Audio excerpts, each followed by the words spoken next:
My name is Norman Wika, and I'm on the music faculty at Northeastern State University in Tahlequah.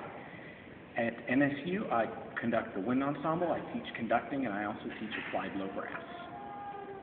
And you're conducting Stravinsky's Soldier's Tale on Thursday night at 7 o'clock? That's correct. What's your experience with the piece? Why do you think it's an important piece of music? I think there are two reasons that it's really an important piece. One, for Stravinsky himself, it was a piece that kind of straddled two of his compositional eras. It was the last of his Russian period, which was really highlighted by the three big ballets, Firebird, Petrushka, and The Rite of Spring. And he was transitioning at that time into the neoclassic era, which is highlighted by Pulcinella and the Symphony of Psalms. And so compositionally for Stravinsky, it was an important piece of his development as he made that transition really from the Russian sound of his youth to the neoclassical, his adult Stravinsky voice, if you will. I think the other reason it's important is from a historical perspective. It was written in 1918 when Stravinsky was in Switzerland. World War I was raging all around him, and at that point he was kind of a man without a home. The Russian Revolution had kind of taken away the Russia of his childhood.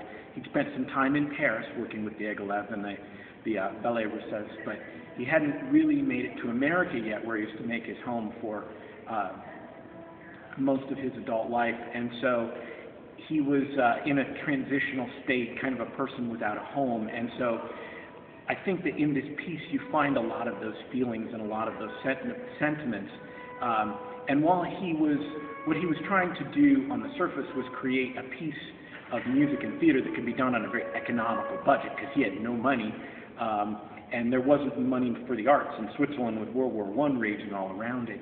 I think there's a deeper meaning to the piece of Stravinsky trying to deal with some of his anxieties and some of his inner rage at the situation that he found himself living in.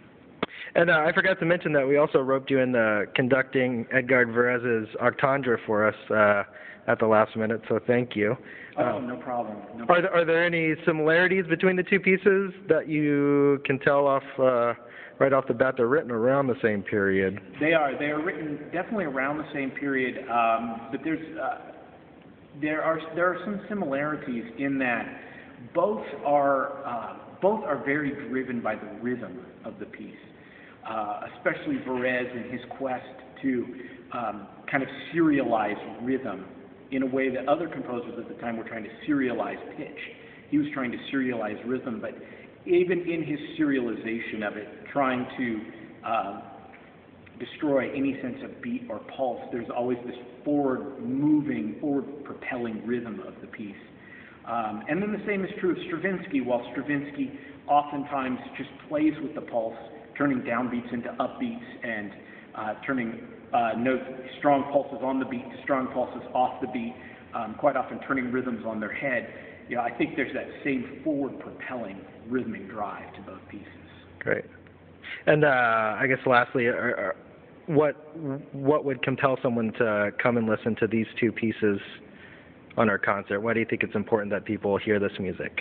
Well, I think that I think that both of these pieces are excellent illustrations of the avant-garde composition of the early 20th century and what early 20th century composers were really trying to do in terms of moving composition forward from the late Romantic period, the Wagner and Mahler, into a new tonal language, searching for a new voice. And I think that both of these composers are prime examples of that new voice of the early 20th century that set up the composers of today, that allowed them to do what they do today by pushing boundaries and expanding rhythmic and harmonic language in such a way that was really very compelling. Great. Well, thank you for being with us, and we'll see you on Thursday night. Thank you.